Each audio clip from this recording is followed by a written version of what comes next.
you on your way home right now and all of a sudden your phone started lighting up because you got a notification at 4 p.m. Central Standard Time that says, holy shit, Blake Ruffino is live. We are here, fired up for today's show. We got lots to talk about. Keys to victory.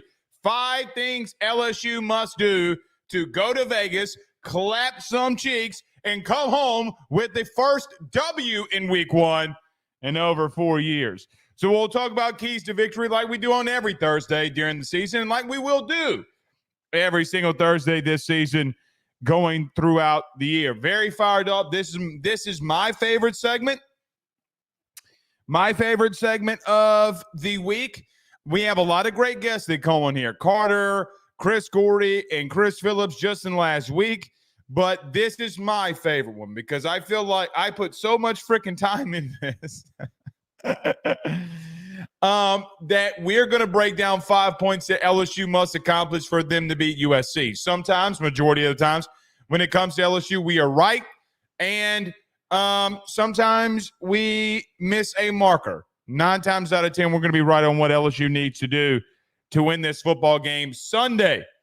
We are live a little bit earlier today. Look, college football starts around 6 p.m. on Thursday, week 1. I am not going to be going live while you're trying to watch college football on a Thursday because I know what I'm going to be doing in approximately 2 hours. That is absolutely nothing sitting here watching me some great, good college football. So if you're going to enjoy it, I'm going to enjoy it right here with you. However, there is a program note. Most Thursdays, we're going to be going live at 6 p.m. Central Standard Time because Brian Kelly's radio show is on 7. I like to listen to it, things that he's got to say, and I don't want to conflict BK when he's at the mic, and I don't want to do that. He will be live around 5:30, 6 o'clock too today and giving us some final details here. But just a programming note for all of you that are joining us at the current moment. Don't forget, we'll be going live at 6 p.m. on Thursdays like we've been doing the last 3 seasons.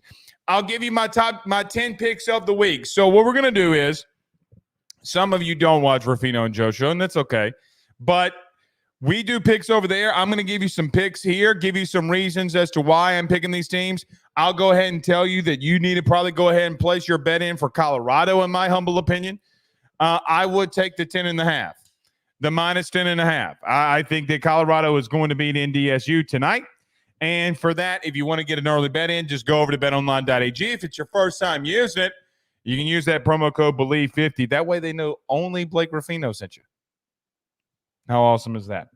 All right, so we'll get to your picks. And then actually, I might do this now. The SEC came out with a mandatory injury report starting this season.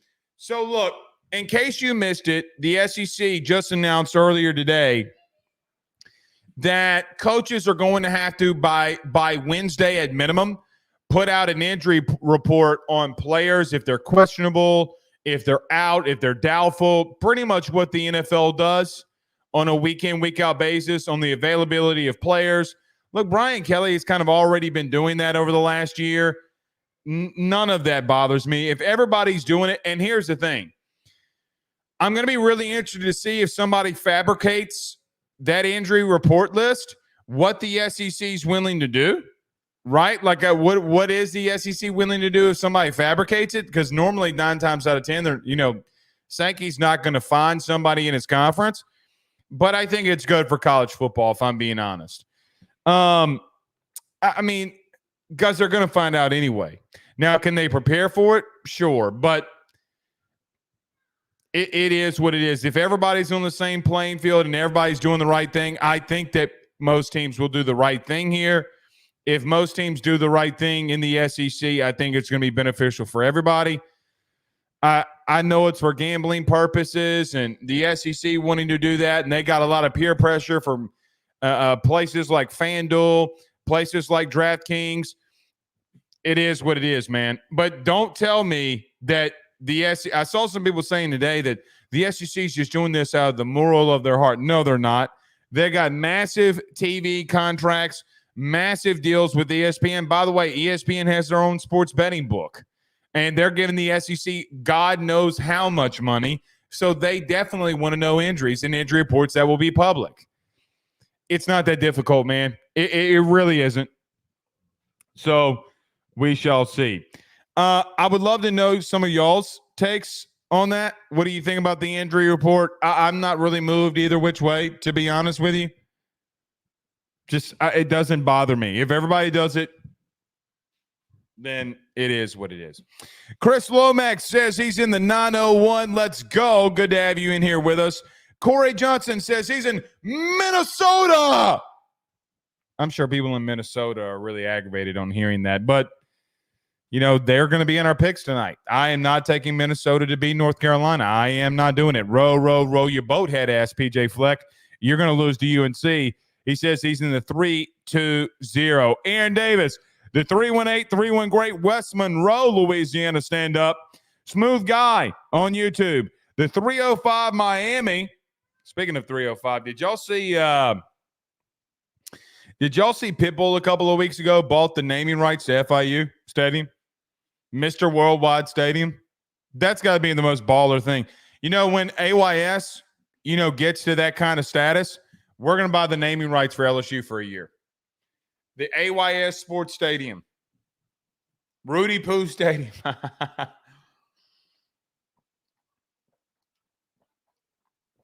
We're not going to do that. We're not going to do that. We'll have to come up with a good name, though. Gerald says, I think we fixing to get a fired up Blake. You are in the keys to victory portion of this. I promise you that you will. I promise you will. David Woodard says the 318-31 great stand up. Dorian is listening in Vacherie, Louisiana, the 225. Good to have you with us. Renee Rodrigue is in the 504 watching from Metairie. Yeah, they said Metarie's getting hammered right now with Metarie's getting hit hard right now with some weather. We're getting hit hard pretty right now too in the North Shore. I don't know if y'all can hear it. I can hear it through these headphones. It is blistering out there, boy. Ooh, it's blistering out there, boy. Yes, indeed. Dylan says the 919 by the way of the 504. Good to have you in here with us. Cody McGee sends a $4.99 super chat. Oh, boy. He says, Blake, can the governor of Louisiana, Jeff Landry, pull scholarships if LSU doesn't do what he tells them to do? Here's what I'm going to say about Jeff Landry. And look, there have only been very rare cases, and I mean very rare cases, that you and I on this show have talked about politics, and we're going to keep it that way. However, when politics starts getting involved in LSU athletics, I will get myself involved too. Let me say this. I don't give two Rudy Poos, and I swear to God, I do not give two Rudy Poos. If you're a Republican, if you're a Democrat, or if you're an independent, leave me alone is the politics of this Ruffino household. However, let me say this. If Jeff Landry decides to try to, which he can't and he won't, but if he tries to do stuff and pulling scholarships because of Brian Kelly, William Tate, and Scott Woodward's decision about getting prep and then like you're going over final things in the locker room when the national anthem is played, guys, I got to be real with you. Stop being petty as hell. I mean, I would love to know what his IQ is, to be honest with you. Like, brother, when LSU wins in football, your revenue in the state goes up, my guy. Your revenue goes up. God forbid you're here for 8 years and LSU finally builds that arena, that basketball arena, and the taxes that the state's going to get off that arena is going to make your budget look as if that you did something worth the shit. Leave LSU alone. The only thing Brian Kelly needs to worry about is winning football games. Now, what some of you idiots are going to hear, because you've already came after me once, what some of you idiots are going to hear is that Blake is not patriotic, even though I have something sitting right here in my studio, right here live in my office, that symbolizes someone who fought in World War II and was a prisoner of war. So before you think that you know me, before that you think that you know what my beliefs are about this country and how much I love this country, you're a damn fool. I don't give two Rudy Poos who you are, what color you are, what religion you are. But one thing that you need to not do, it's not any player's decision what they're going to be doing there in the national anthem. And then you had Jeff Landry out there going after Kim Mulkey. And here's what I'm going to tell you.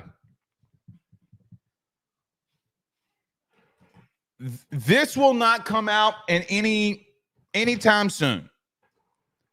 But the real ones will remember that your boy said this. Jeff Landry almost made a massive mistake with Kim Mulkey. Not completely, almost. The things that happen behind closed doors will always have an untold story. Unfortunately, for my own benefit, I know that untold story in great detail.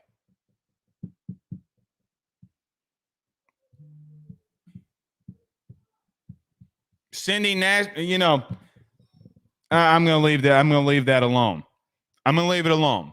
I don't care. Vote for the man, love the man, hate the man. I swear to God, I don't care. Here's what I care about. Leave LSU alone. What benefit does any of that solve? Now, you can ask anybody that's in my house at any given moment or anywhere that I go. When the national anthem is being played, I will be there at attention standing, and we will not be saying anything other than respecting the flag and the people that have laid their lives down for our great country. I think it's the best country in the world. You might not believe that. I don't care what you believe. It's what I believe. But let me just tell you this. If this continues, because he's going to respond because he's narcissistic, and most politicians are narcissistic. But if he responds to LSU coming out saying, look, man, we're going to keep our same pregame routine here, and he throws a conniption fit behind it, this show's going to go after his ass. Leave them alone. Now, here's another thing. LSU should not have come out with a statement. It was a bad PR blunder move. They should have shut their mouths. That's just the God's honest truth. Why would you poke the bear when the bear wasn't even doing anything? Jeff Landry's been over there in Texas looking at the border wall. Good on him. Help our neighbors in Texas because that will affect us.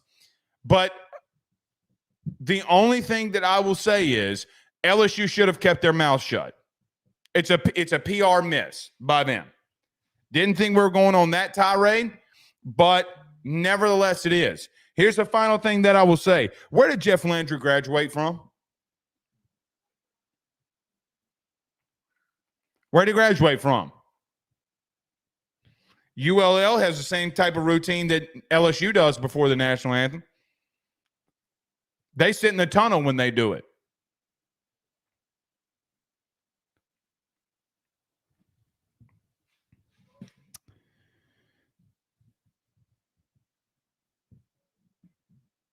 So you can get mad at me about the politics of what Jeff Landry is going to do or what he may do. I don't care what you believe on my political view.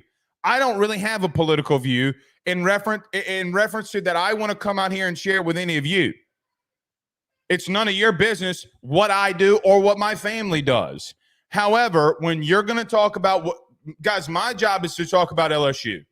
When you come to this show, we talk about the SEC, we talk about LSU, we talk about sports, we'll crack some jokes, we'll have some fun, we'll have on some good guests, we'll talk about something that you and I want to talk about. But if he goes out there and he makes a big deal about this, we will spend an entire hour on here ripping his ass to shreds. Because there's one thing that I promise you that I do know. There was a decade before I started doing this podcast that, what do you think that I did for a living? And I promise you, deep down secrets of what people are really trying to do has nothing to do with the flag. Guys, in the life that I have lived, I will promise you this, in the sources and context and people that I've come to know in my life, if you think that Jeff Landry is doing any of this because of his stance on the anthem, you're a buffoon. He's playing deep, dirty Louisiana politics. Go ahead and pull a scholarship of somebody. kids out of state won't come here. They won't come here. Is that what you want? Is that what you really want? Here's something that everybody should live by. It's called bipartisanship. You know, if we had bipartisanship from so many people in this state, we wouldn't be down where we are in so many categories of where we've been. Roads can't get fixed. Bridges can't get fixed. You have the former administration who had their feet held to the fire because they got $400 million in infrastructure passed, and the surplus in tax, and they were building new infrastructure, fixing bridges. Day one, Jeff Landry comes in. The best thing that his predecessor did was infrastructure in big cities of the state, and he wiped it out because he didn't want it to look like his predecessor did better than he would do. Now he's coming back behind it, hiring his old college buddies. That's what allegedly. I don't know if any of that's true. Allegedly, that's what's going on. But you know what? Of all the issues that we have in the state, crime in New Orleans, crime everywhere else, go to Baton Rouge at the bus stop. I dare you. Go on Florida Boulevard at the bus stop and see what goes on there. So many different things that are happening in this state, and we're worried about 18 to 21-year-olds who are about to go out for 3 straight hours and hit another human being as hard as they can for 3 straight hours. We're worried about them and the protocol and the procedures of what they do before a football game. That's what we're worried about. It's national politics coming here. So I say all that because I had a feeling, and I had been thinking about this for last couple of days, or last day since this came out. But I promise you this, as God is my witness, I don't give 2 shits how you like what I think about, because when you go after LSU, I will go after you. Just where I stand. All right. We got lots to get into. Everybody do us a favor. Oh, we got a couple more comments, somebody said. I'm not reading Jeff Landry comments, guys. All right, so let's do this. We got to get to a football game that goes in week 1. Keys to victory, we got 5 of them. Let's do this. Let's get to a quick break, and then we'll come back and talk about those 5 keys during the break or right now. Do us a favor. You're sitting in traffic and you're not moving. Do us a favor. Hit the like and share. Go over to the Apple Podcast, Spotify, all of that. Do us a favor there. Subscribe, notification bell, wherever you listen to podcasts. And if you're on YouTube, do the same. Almost 8,000 subscribers on the tube. Almost 8K. Do us a favor and subscribe there if you haven't done so as well. Let's get to a quick break. We come back, 5 keys to victory. We talk about that next. Stay with us. BetOnline is the fastest and easiest way for you to wager on all of your favorite sports, contests, events with the first-to-market odds and lines. Find reviews for all the news for each league, including Major League Baseball, NFL, NBA, NHL, combat sports, college sports, esports, and even golf. BetOnline continues to be the top online resource for all of your sports information for live in-game betting, props, and futures. Head on over to BetOnline today and use your mobile device to join and make your first sports bet. Use our promo code BELIEVE50, that's BELIEVE50, BLEAV 50, to receive your 50% off welcome bonus on your first deposit. That's betonline.ag, betonline.ag. He will sell your house and find you a new. Well, Tyler's the man, he's here for you. If you want to buy or sell, well, it's not too late. Dial 955-0008. Just call 955-0008. Y'all call Tyler, he'll shoot you straight. Louisiana is unique. The food, the festivals, even the bugs. No, not mud bugs. Unwanted bugs like these. The ones you don't want crawling in your home or business. Trust the Shield from J&J Exterminating. We've been protecting Louisiana homes for over 50 years, earning the trust of our clients because we deliver what we promise. Protect your home from pests. Get the Shield from J&J Exterminating. J&J Exterminating. Yeah. J&J has protected Louisiana homes and businesses for over 60 years. Call him today, make the pests go away. J&J Exterminating. Yeah. All right. Let's get rolling. So 5 keys to victory we have today. Now, I'm going to preface this. We're going to do one of these every single week. Some of these weeks, like when you play an FCS opponent or if you play a G5 opponent, a lot of people are like, yeah, why are you doing these? Well, because we just do them every week. And during those weeks, there are going to be things that I want to see LSU work on so that they can get better throughout the season. But let's start off here. So listen, you're going out to Vegas, another premier matchup live on Sunday, 6:30 p.m. Central Standard Time on ABC, which, by the way, did y'all see that ESPN came out with their theme music on ABC and ESPN? It's horrible. Of all the things that you could have picked, you could have selected for ABC, like the theme music, use something that was iconic, but yet again, ESPN makes a pretty bad PR blunder. You're in a premier matchup. You're going to Vegas. Guys, really, Sin City, the place where, a lot of things happen when it comes to betting, and we're being in a new world. You're going to be in prime time. You're going more towards the West Coast. And this is, and I've told you this, in my humble opinion, a must-win game for multiple reasons. Listen, you got to get this monkey off of your back. You got to get the monkey off of your back that you can't win game ones.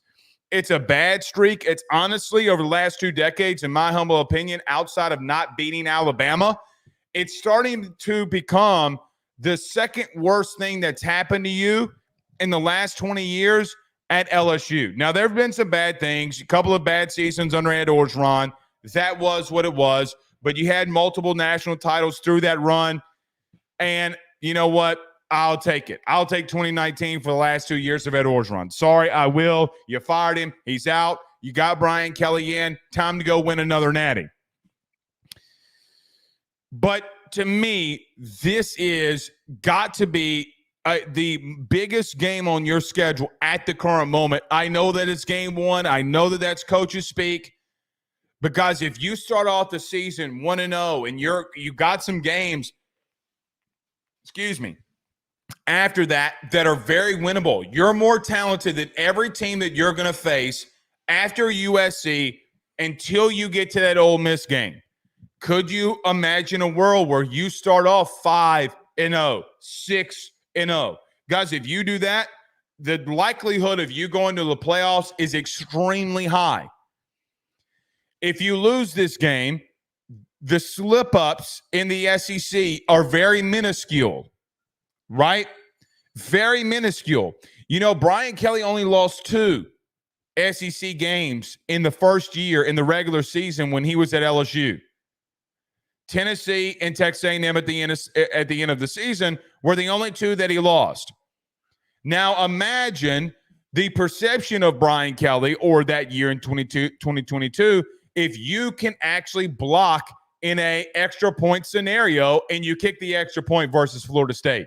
You know, people are going to I was going to say something about Jane Daniels. By the way, did y'all see him in the Nissan Heisman house? Love everything about it. Y'all accuse me of loving Jaden too much. I will accuse you of loving this guy just as much. Yes, I do. I am a Jayden Daniels stan account. Nevertheless, you got to start off 1-0. You got to sell everything out, and you cannot go into this game not. How do I want to say this without getting myself in trouble? You cannot hold back punches in this football game. You got to show them everything that you have. Doesn't matter what happens throughout the rest of the season. You can figure it out. But if you're in a dire situation, all punches got to be thrown. I do think the mentality from the coaching staff and the players has been vastly ramped up this week and last week. I'll tell you this before we start with the 5 keys. Last week when we were at practice, when we talked about the practice report, the conversation that you and I had was, practices in spring and even in fall camp have been pretty intense. But this, the last week, coaches had ramped some things up. Like, hey, man, it's time to go. Like, the season is here. We have no margin of error. Talked to a coach today, on-field coach. And he told me that same intensity the Wednesday that we were out there has maintained. I do think that the intensity has continued to ramp up, especially on the defensive side of the football, mainly due to the fact that you got to show who you are as a program. Last year was just a blimp in the radar, was just a mistake, not going to happen here again, and you get back on track to who you are. But let's get to these 5 keys to victory. I think that they're more focused. Here's what I'd say. I think they're more focused now than they were going into Florida State a year ago. And I think that being focused, however, does not win you football games. It doesn't win you football games.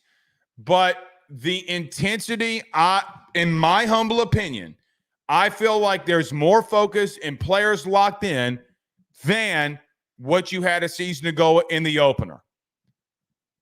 That's not going to that means nothing when the ball's kicked off. But there is something to be said about how you prepare going into a game like this. Look, these are in no specific order. They're just not. So don't call me out with your bullshit when I read these off and you say that I'm a hater. Because it's just not true. Number 1, guys, you have to limit turnovers and you have to limit bad mistakes in the passing game. Listen, I think that they are a little bit, meaning USC, a little bit down on the boundary. They went out and got 2 safeties, one of them from UCLA. They got a really good middle linebacker from Oregon State, where I do think that what we haven't discussed has been the boundary. You cannot be lazy with your throws. You cannot be lazy with your timing. You cannot be lazy with your eyes when you're trying to throw off a safety. Garrett has got to be more locked in than he's ever been locked in before. I know that so many people have said nationally that Lincoln Riley teams are soft, that they're a joke, that they're not any good. Guys, I'm here to tell you, they have a lot of talent, pure overall talent on the defensive side of the football. Let me give you one example. The linebacker that they got from Oregon State and Arnold was the Pac-12 middle linebacker of the year. Now, you could say, well, Blake, that really doesn't mean anything. So was Omar Speights, and he came here and wasn't that great. Omar Speights is now the starting middle linebacker for the LA Rams. If I would have told you at the end of the season that Omar Speights would be the number 1 middle linebacker of any NFL team, you would say, Blake, then they had a lot of injuries or something bad happened or just Matt House sucked. Do not sleep at them in the front 7. Don't sleep at them at safety. They have playmakers. When you're going across the middle, Garrett has got to be locked in.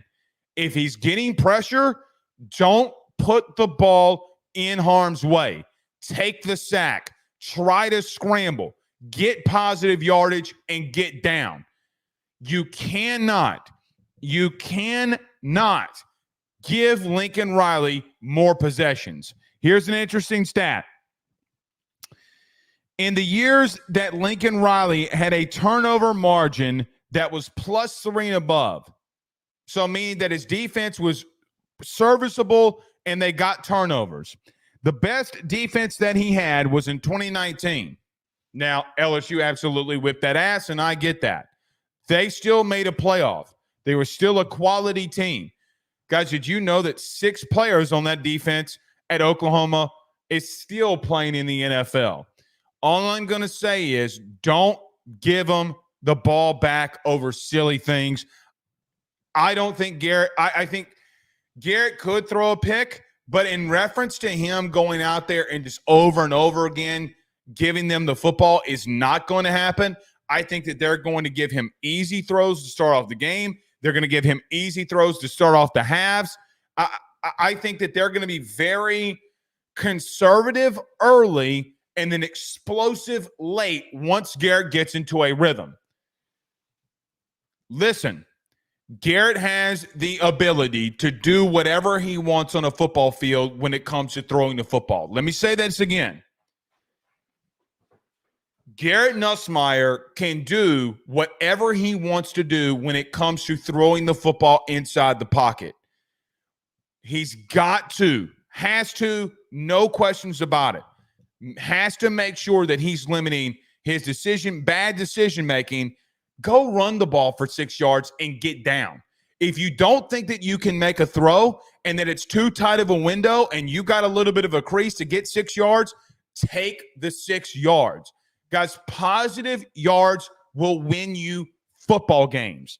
Can't turn the football over in the passing game. Can't turn the football over in general, but outside of John Emery, we haven't seen any of these running backs have fumbling problems. That's why I didn't put it in there. Number 2, guys, you got to control the football game. What do I mean? You got to line up and run it right at them. I know that's been a topic of conversation that you and I have had all week. It's going to continue to be one here tonight. Guys, Lincoln Riley does not want to huddle. He doesn't want to move slow. They are one of the worst teams in the Power 4 when it comes to time of possession. They average around 25 to 27 minutes in time of possession a game. They don't care. Their goal is to get up to the ball, confuse you, and score. That is their philosophy. Well, keep your defense off the field then. Give them the rest that they will need and keep them on the sidelines and wear down that USC defense. Line it up, 12 personnel with your really good 2 tight ends, and let Josh Williams, let Caleb Jackson and Caden Durham and John Emery line up and punch them square in the mouth. Get Will Campbell on those counter pulls. Run right at their ass. And you know what? If you're getting 3-4 yards of carry, guys, I'm going to be honest with you. I'm going to tell you to line up and do it again. Because if you're getting the ball 4 yards of carry, they're not going to stop your ass. Guys, if you run the ball for 4 yards every carry, they're not going to stop you. 4, first down. First down. Line it up, run it right at them. Here's another thing when I talk about run the football. It's not always handing the football off either. Another thing that I think that they're going to do, actually, I don't think. Here's the deep nugget for you at 4 p.m. if you've shown up. I think they're going to throw Josh Williams the football out into the flat. And they're going to try to get easy yardage that way and get Garrett really easy throws. Here's another thing. They're going to do some bootlegs and they're going to do some waggles with Mason Taylor and Kamorian Pimpton. And I know a lot of people will say, well, Blake, that's not really in the running game. But when you have a tight end in the flat, I'll take that as an extension of it.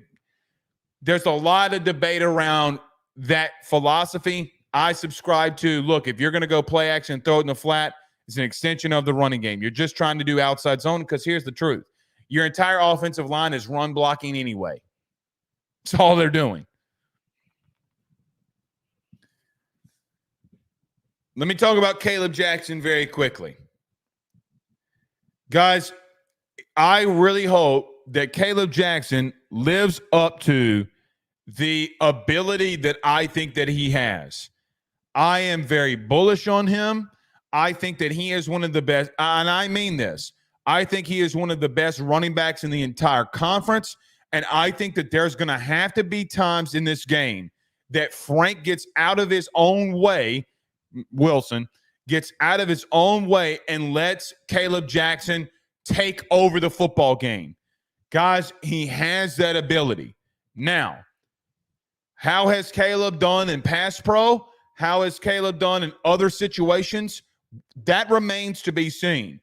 But him and Josh Williams are the keys to your victory.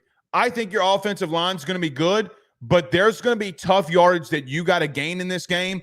Put your head down and knock somebody's fucking teeth out.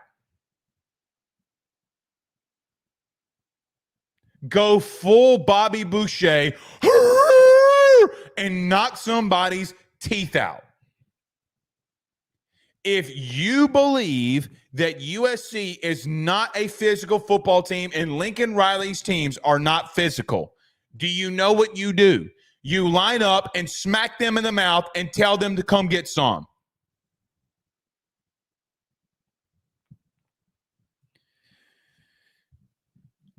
I really believe that Caleb Jackson's going to have a big game.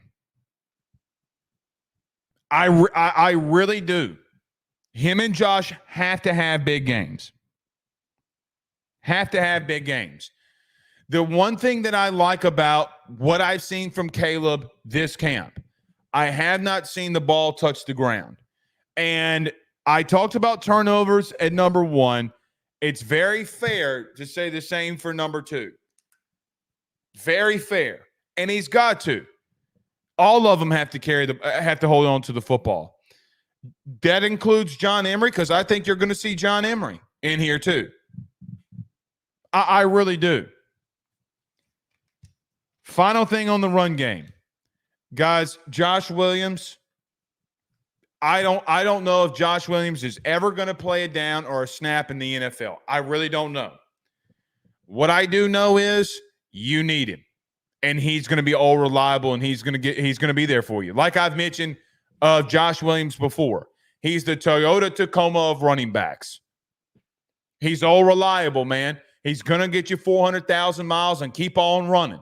Now, you got to keep it serviced. Pause.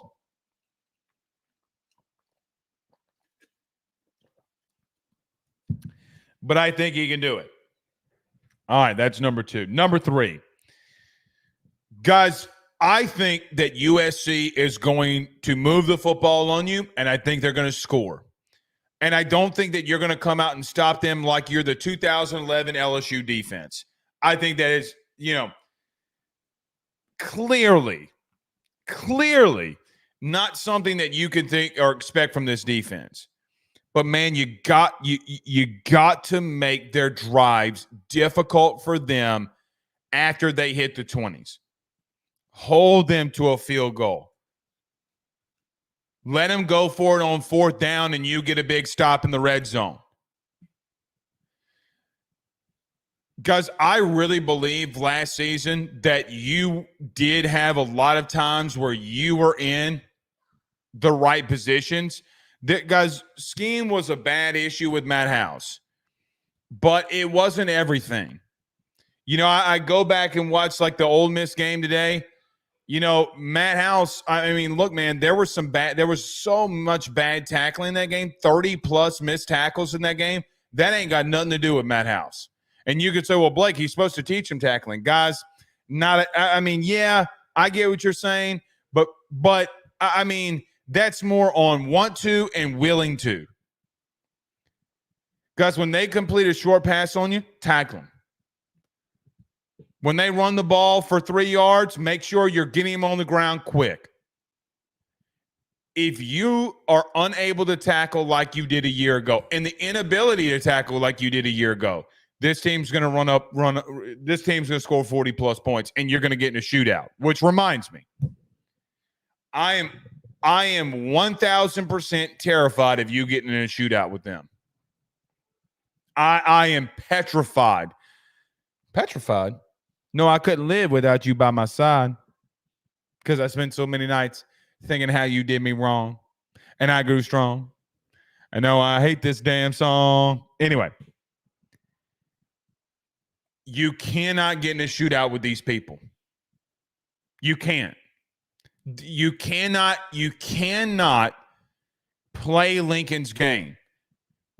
To that credit, you got to make sure that you're selling out for the run. That's what I would do. Guys, if it were me, it's not me, but if it were me, I would make sure that every time that they tried to run the football, it would be hell on them. It would be like pulling teeth. It would be like trying to take candy from a baby in the opposite direction because they're going to cry. If you have kids, you know that old saying is horse shit.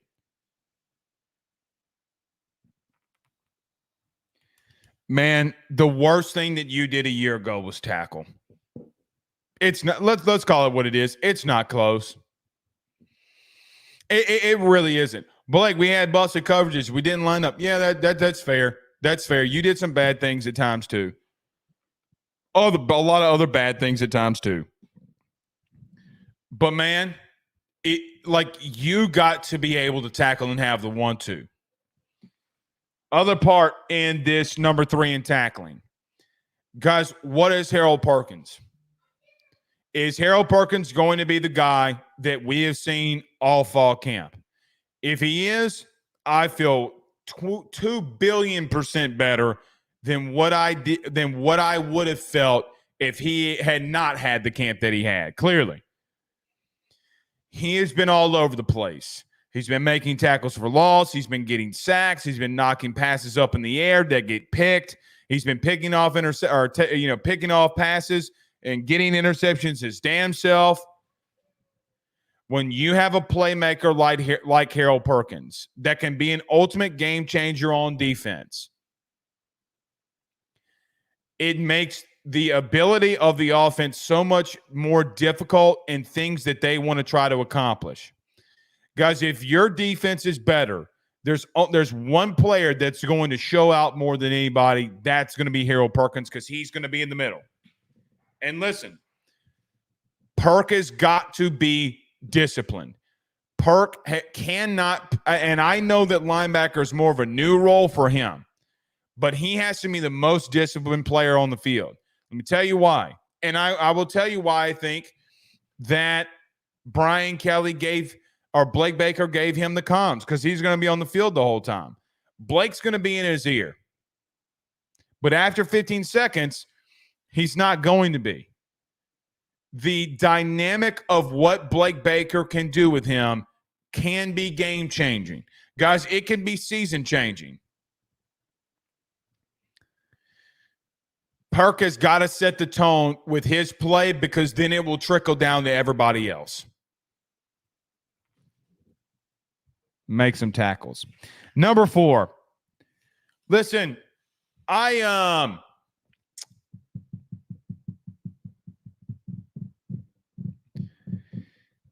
are a lot of people who have different opinions on me on things that you need to do when you're on defense. But being passive should never be one of them. Last year, USC, and really last 2 years they've been this bad, but last year, USC was 98th in the country in sacks allowed. Guys, if you cannot get after Miller Moss and you can't make plays on this offensive line at USC, then you have a problem. Doesn't mean that O-line for USC can't develop. They got a lot of big-body dudes. They got a lot of really highly recruited guys along that offensive line. If it's me, I'm sending all-out pressure on them all night long in Miller Moss. Guys, they gave up so many tackles for a loss a season ago. They gave up so many sacks. I know that playing man-to-man, bump and run, man-to-man coverage on the outside is not necessarily something that LSU fans get very high for because the USC wide receiver room has some really good players in it like Zachariah Branch, Lemon, etc. But, man, you cannot make Miller Moss's life comfortable. You can't rush 4 every single play. Hell, quite honestly, I wouldn't rush 4 hardly ever. But if you cannot get sacks and penetration on this offensive line at USC, that means that you have a bigger problem than maybe that we're willing to admit. How is that interior defensive line going to stack up? Because it wasn't just in the passing game last year that USC struggled with the offensive line. It was the running game at times too. There were times late in the season where they got really pushed around. Really pushed around. Can you force them and Miller Moss to make mistakes because of the havoc that you're creating in the backfield? Wilson Alexander of The Advocate wrote an article today that Blake Baker had stated that he wants to get the quote-unquote what they call havoc rate up to 25%. Guys, if he does that, you're going to a playoff. But what is he really trying to say by creating havoc in the backfield? He's saying that we're not going to pussyfoot around. We're not going to sit on our hands. We're not going to just play soft zone coverage. We're going to get after their ass. I agree with him. If you're going to get beat in the secondary anyway, right? Like if you're getting beat in the secondary anyway and you're playing this soft zone coverage and you're giving things up, why not send pressure? At least when you send pressure, you do have the ability to get home and get to them. So number 4, you got to get to Miller Moss and you got to get sacks. You got to get sacks. If you can't, it's going to be a problem. Number 5, last but not least. Guys, something we rarely talk about. Hardly actually, and believe it or not, I know that I've talked about a little bit more than most during this offseason, or at least when we've talked about USC. You cannot be and cannot have special teams blunders. Listen to me. USC is not good at special teams. Guys, they are elite. They were number 1 in so many different special teams categories across the board last year. It's not just block punts. Not just block punts. Guys, they put so much focus in what they do on special teams that if you are lackluster in all 3 phases, and that being the 3rd phase of football, if you're lackluster in that one, those small itsy-bitsy things can come back to bite you. Now, here's an interesting thing that we have not discussed either. Xavier Thomas is going to be ready to go. Hamstring's a lot better, looking like that he's going to be ready to go. Xavier Thomas is a freak show with the ball in his hands and punt and kick returns. Can you start making some of those special teams gains, and can you maybe take a punt return back for 30 yards and set your offense up in really good scoring position? It's been a very big-time blunder under Brian Kelly the last 2 seasons. It really has. Quite honestly, guys, it's been a big blunder for you even since 19. The only one that was worth a shit in returning punts and kickoffs, really and truthfully, on any given basis, was Trey Palmer. And a lot of you LSU fans didn't like Trey Palmer. Told you. By the way, had a great season in the NFL last year. He did. He did. When we talk about all 3 phases, if you're lackluster and undisciplined and unfocused on special teams, USC is going to win this football game. They're going to win this football game. Guys, they don't suck offensively. And you got a lot of things that you got to prove on defense. So we'll see. All right. Whew. 52 minutes. That went by quick. Trojan Fight says coaching only goes so far to point it's still on players to make plays. Same for you, big dog. Same for y'all, too. Y'all sucked just as bad at tackling last year. If I'm going to be worse, you were worse than LSU at tackling. Actually, your missed tackle rate was worse than LSU's. Connor says, my mama said that USC is so ornery because they got all them genders but no bathroom. Oh, Lord. Oh, Lord. Come on, man. Come on. Colin says on YouTube, is Perk still on special teams? So, Colin, I don't know if you caught BK's press conference last week. The last question I asked him about Perkins being at gunner, and he gave the answer that he is on rugby style punts.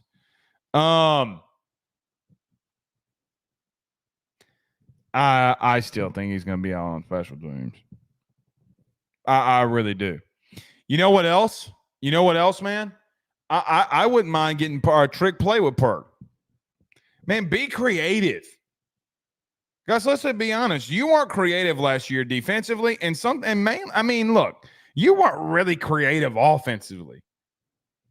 You just out-athleted people. You dicked them down. You did. Jerry Zimmerman says, oh, we running up into Moss's guts. I hope so. Trojan Fight says, it wouldn't surprise me if LSU kicks out of bounds on most punts to avoid returns. Brian Kelly's talked about that, Trojan, to your point. He talked about it on Monday. It wouldn't surprise me either, and I wouldn't tempt it either. But, Trojan, let me tell you this now. You better go look up Xavion Thomas. So a lot of people are saying that, the return game, USC just absolutely dominates LSU in that regard. All right. Hey, actually, you know what, Trojan? We have nobody that can return punts. Please punt the ball away. Please. Dear Lord. Punt that thing away, man. There's nobody back there that's athletic enough to return punts. Kick it away, please. I'm begging you. Call Lincoln right now and tell him our special team sucks. T on YouTube. Oh, did y'all hear that crack of the voice? T on YouTube says, if Perk can get through our O-line at practice, I have a little doubt that he can get to Moss. I agree with that. It's a good point. All right, let's wrap up the show by giving you some of our picks here.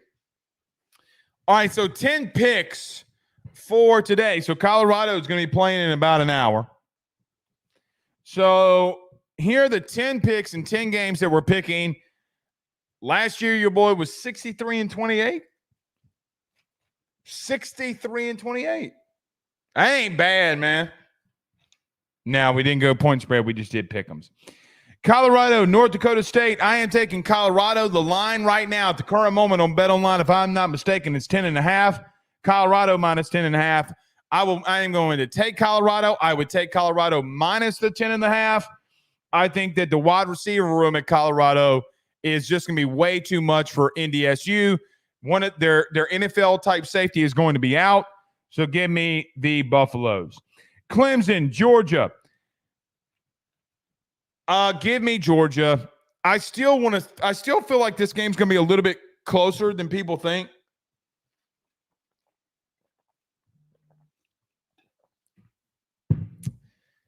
A lot of people not putting some respect on Clemson. We'll see, man. But give me Georgia. I think that they handle business. Miami goes to the Swamp, goes to Florida. I'm taking Miami here. Let me tell you why. I think the game's going to be close. I think it'll be close to a field goal type of game. I just think that Miami's way too talented. I know that Cristobal scares a lot of people because of his in-game choices. Name a position group that Florida is more talented than Miami in. There isn't one. I love Shannon Dawson. He was a former Southeastern coach. I think he's going to have Cam Ward ready to go. Give me Miami and the points, the 2.5. Notre Dame at A&M. I got to take Notre Dame here. Game 1 under Mike Elko, new regime. I know a lot of people are very high on A&M this year. That they lost a lot, but they actually got a lot returning. Yeah, okay. It's game one against a Notre Dame team defensively that's really good. Let me tell you this about Notre Dame. Guys, their secondary is elite. Now, if any of you clip this and send this to Joe DeLeon, I swear to God, I'm banning you from this channel.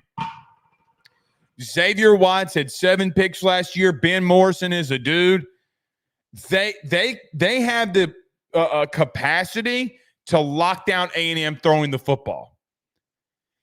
The interior of their defensive line, guys, Howard Cross might be the first defensive tackle taken off the board.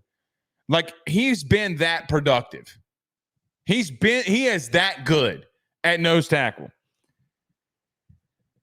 The only thing that holds me back with Notre Dame is that they have a true freshman left tackle. And they're good. A&M's got Nick Scouerton and the Shamar twins. It's going to be close. I would take the under. If I had to pick a winner, I'm going to pick Notre Dame. Let's go to a couple of these really quickly. Stanford at TCU. I'm going TCU. North Carolina versus Minnesota. Row your boat, head ass. PJ Fleck, you're getting your ass beat. UNC. Penn State versus West Virginia. The moonshine state of West Virginia. Not only do I hope Penn State beats the ever-living dog shit out of West Virginia, their fans stink, their mamas got hairy armpits, all of them in West Virginia suck. Give me Penn State plus the points or minus the points. You're going to get your asses beat. Garrett Green stinks. They have made I'm finally going to say he stinks. If you want me to say it, he stinks. You know that West Virginia is the number 1 state in the United States with the most inbred people? It shows when they comment about football. Virginia Tech versus Vandy. Hot take. You better be watching out for West Virginia this year, man. Or Virginia Tech this year, man. Shit getting real up in Blacksburg. I'm going to take Virginia Tech. Sneaky, though. I would take Vandy in the points. I'm not taking any point spread on that one. Florida State and Boston College. Give me Florida State. But give me BC in the points. And then LSU, USC. I am taking LSU 31-28. All right. Let's get on out of here. It's been a good week. We'll see you on Sunday, man. Twice. Ruffino and Joe show, and then we'll see you for the post-game show. Until then, I'm Blake Ruffino. We'll see you soon. Peace.